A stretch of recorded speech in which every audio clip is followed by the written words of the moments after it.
eu tô vindo agora, eu fui almoçar com uns antigão de rota. Até que vai postar a foto aí, o Marcelinho vai postar a foto nos stories. São uns irmãos, e um deles que estava comigo, que é o Sargento Assis, cara, ele trabalhou comigo na rota, no banco de trás. Puta cara, policial fantástico e tal.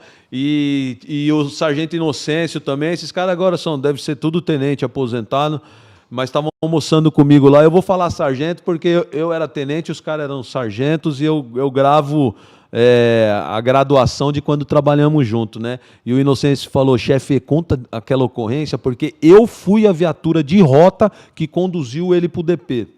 Cara, é o seguinte... Tinha um ladrão em Campinas, que o cara era o maior assaltante de carga de Campinas. Como que a gente descobriu que ele era o maior assaltante de carga? Primeiro que o ladrão que botou a gente em contato com ele, a gente estava infiltrado, virou para nós e falou assim: mano, eu vou botar um cara na mão de vocês, mas o cara é grande. Tem que ser algum negócio forte pro cara vir, porque ele não sai. Ele mora numa casa que é tipo uma... parece prisão, cara, a casa dele. Tem bocuda em todo lugar. Bocuda é câmera. Bocuda para todo lado. Ele tem um sistema de proteção na rua, no bairro, que tem uma par de ladrão armado que protege ele. Ele é patrão.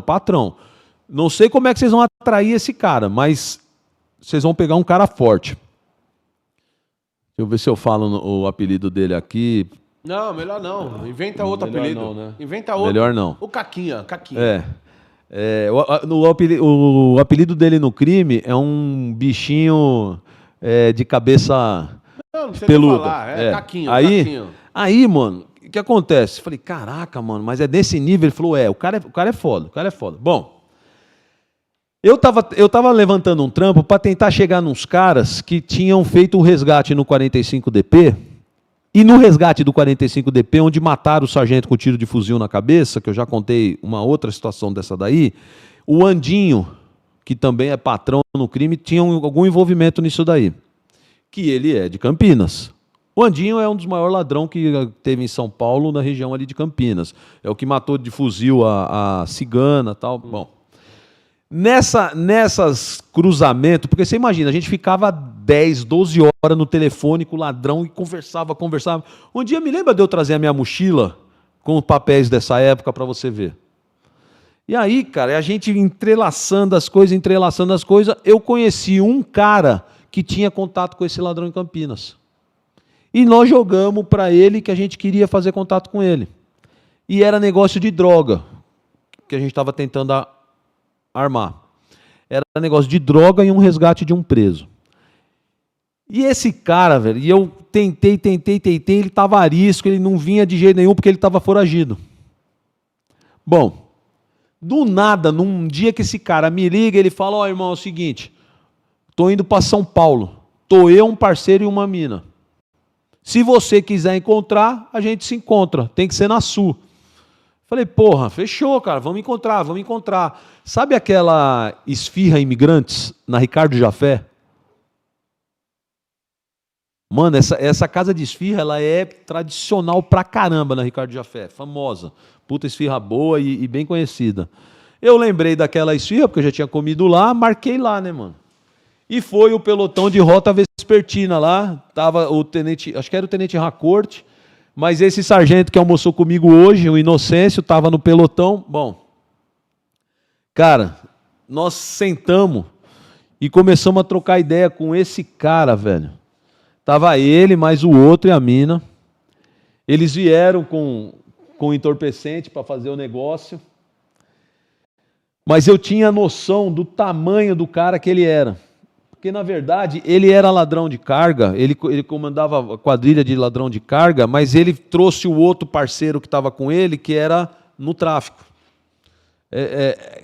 Mano, o que a gente precisava? Para eu chegar no Andinho, eu precisava trocar uma ideia com ele. E ali na esfirra, no Imigrantes, não deu para trocar ideia. O negócio estava lotado, cara. E ele começou a ficar arisco para querer ir embora. Fechar o negócio e querer ir embora. Eu aloprei e mandei a rotona invadir. Cara, a rota invadiu a esfirra Imigrantes, estava cheio de gente comendo.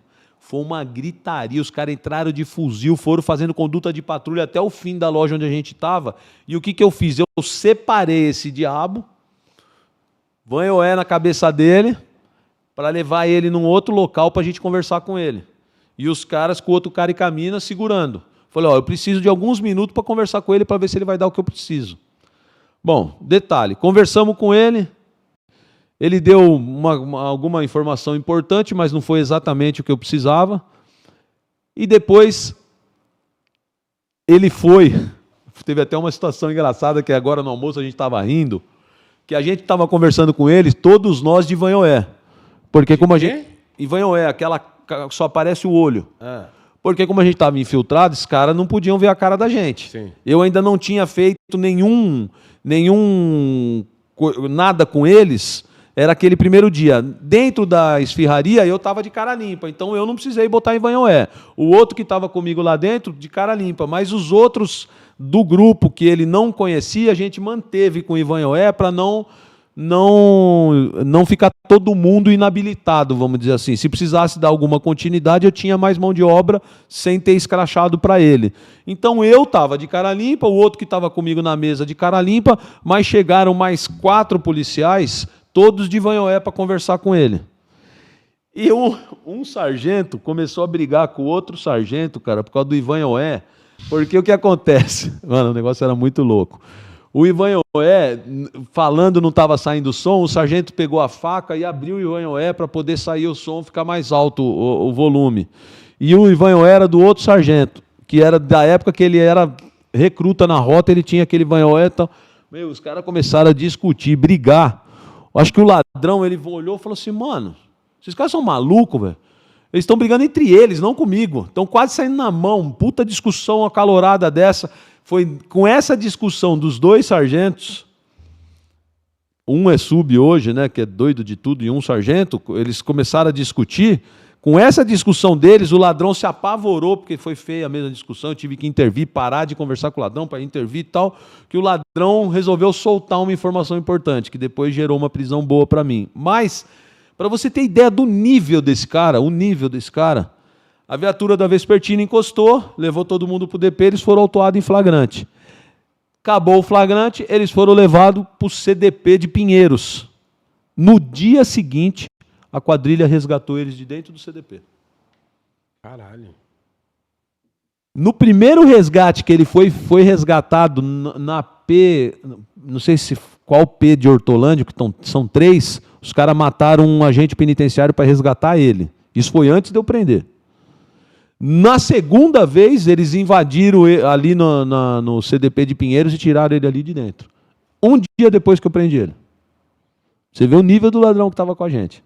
Eu tenho recorte e foto dessa prisão, depois se me lembra de eu te mostrar, você olha para ele, cara. Ele é... Nós temos que pegar esse livro aí, caralho, para fazer podcast, mano. Ó, ele é desse tamanho assim, ó, magrelo, com a cara de... Mano, você olha para ele e fala, você não dá nada, parece um Zé Ruelinha, bobão. Mano, o cara é o diabo no crime, lá de Campinas. E eu fui almoçar hoje com os sargentos lá, os caras, ô chefe, conta aí, porque eu fui a viatura, o sargento Inocêncio, o braço, viu, Inocêncio? Eu que levei ele pro DP depois que o senhor trocou ideia e nós invadimos a esfirraria Imigrantes. Então, ô Inocêncio, está contada a ocorrência aí, obrigado o apoio que vocês deram naquele dia, foi top, a gente teve um ladrão de altíssimo nível na mão, mas infelizmente logo depois ele foi resgatado e deve estar... Não acharam mais. Mano, ó, os caras, Ivanhoé das antigas, os recrutas hoje nem sabem o que é. Você não tem noção... Ivanhoé entrega a idade do coronel. Você não tem noção da briga dos 2 sargentos por causa do Ivanhoé. E o sargento, cara, ele sacou... Tem uma faca que chama Zakharov, você já viu? É uma faca grande assim, cheia de dente, é tipo aquela faca do Rambo. Essas facas são muito afiadas. O sargento arrancou a faca de trás assim, ó, catou o Ivanhoé e abriu um buraco. Porque ele falava e o diabo do ladrão não respondia. Ele falou, porra, tá saindo. Eu falei assim, mano, não sei, não tá ruim de ouvir. Ele falou, peraí, catou a faca e abriu aqui a boca assim, né? Abriu e fez assim, ó. Falou, vai ladrão, agora vai. E começou a falar. Eu falei, mano, agora tá dando pra ouvir. Só que o outro sargento falou assim, mano, você tá com o meu Ivanhoé. E o ladrão, tipo, algemado assim, ó, sentado, olhando. Ele falou, meu, você está com o meu Ivanhoé. Ele falou, não, depois nós trocamos ideia. Eu peguei o Ivanhoé, foi o que eu achei. Ele falou, não, o Ivanhoé é meu, mano, esse Vanhoé é de quando eu entrei na rota, cara. Aí começou a discussão. O pau, eles já saíram de perto assim e começou a brigar um com o outro. Falei, nossa, cara, que doideira. Aí eu falei pro Bofo, porque o Bofo tava comigo na mesa, e o Bofo tava sem Vanhoé. Eu falei, ô Bofo, segura ele aí. Aí eu fui lá e falei, mano, para, caralho, vocês vão brigar por causa dessa merda aí. Ele, ô chefe, esse filho da puta pegou meu negócio e zoou meu negócio. Esse negócio eu tenho há anos, mais de 20 anos. Falei, cara, depois eu compro outro e te dou. Ele, porra nenhuma, tem história. Esse bagulho tá comigo há muitos anos, muito trampo. Eu falei, e o ladrão tá ali, mano, pelo amor de Deus, vamos trocar ideia com o ladrão. Os caras, deixa nós resolver aqui. Eu falei, não, mano, para. Virei pro que tinha rasgado e falei assim, ó, vai embora, vai lá, sobe, vai pra outro lugar lá e deixa nós aqui. Aí falei pro outro, dá pra você me ajudar a conversar com aquele ali, mano? Vamos conversar com o outro ali, cara, precisa levantar aquele trampo e tal. E o ladrão, quando nós voltamos, mano, ele tava com a cara, tipo assim, esses caras são doentes, né, mano? Os caras me traz aqui pra conversar comigo, eles estão quase se matando entre eles, ele deu uma desequilibrada com isso, cara. Aí ele falou, não, senhor, eu vou conversar. Aí ele deu uma informação importante pra gente.